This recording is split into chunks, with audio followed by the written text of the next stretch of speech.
ఆంధ్రప్రదేశ్ ప్రభుత్వం అమరావతిపై full focus పెట్టింది. తాజాగా అమరావతిలో స్పోర్ట్స్ సిటీకి సంబంధించి కీలక నిర్ణయం తీసుకుంది. ఎన్టీఆర్ జిల్లాలోని కృష్ణానదికి దగ్గరగా ఉన్న 4 గ్రామాలను రాజధాని పరిధిలోకి తీసుకురానున్నారు. త్రిలోచనాపురం, మూలపాడు, కోటికలపూడి, జమీ మాచవరం గ్రామాలను ఎంపిక చేశారు. ఈ గ్రామాల్లో భూములను సేకరించేందుకు గ్రామ సభలు నిర్వహించారు. రైతులు భూములు ఇవ్వడానికి అంగీకరించారు. స్పోర్ట్స్ సిటీ కోసం ఈ 4 గ్రామాలు ఎంచుకున్నారు. ఇటీవల కృష్ణా నదిలో ఉన్న చినలంక, పెదలంక దీవులను పరిశీలించారు. కానీ అవి వరదలకు మునిగిపోయే అవకాశం ఉంది. అందుకే వాటిని వద్దనుకున్నారు. వాటికి దగ్గరలో మూలపాడులో ఇప్పటికే 2 క్రికెట్ స్టేడియంస్ ఉన్నాయి. ఈ ప్రాంతం స్పోర్ట్స్ సిటీకి అనువుగా ఉంటుందని భావిస్తున్నారు. మూలపాడు నుంచి అమరావతికి గ్రాండ్ ఎంట్రన్స్ వే ఏర్పాటు చేయాలనే ఆలోచన చేస్తున్నారు. కృష్ణానది మీదుగా ఐకానిక్ బ్రిడ్జ్ నిర్మించాలని కూడా ప్రతిపాదనలు ఉన్నాయి. అందుకే ఈ 4 గ్రామాలను ఎంచుకున్నట్లు సమాచారం. మూలపాడులోనే అంతర్జాతీయ క్రీడా యూనివర్సిటీని ఏర్పాటు చేయాలనే ఆలోచన ఉంది. గురువారం జరిగిన గ్రామ సభల్లో రైతులు భూములు ఇవ్వడానికి సిద్ధంగా ఉన్నామన్నారు.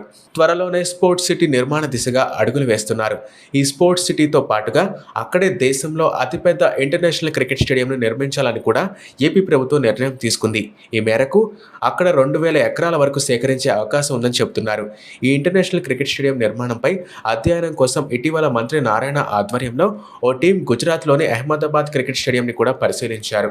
ఏపీ ప్రభుత్వం అమరావతి మండలంలోని వైకుంఠపురం, పెదముత్తూరు, ఎండ్రాయి గ్రామాల్లో సభలు నిర్వహించారు. కర్లపూడి, లేమల్లె గ్రామాల్లో బుధవారం గ్రామ సభలు జరిగాయి.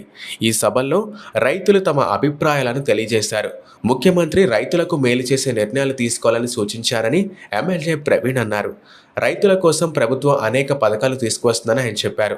రాజధానిలో చేపట్టే అభివృద్ధి కార్యక్రమాల గురించి రైతులను అడిగారు.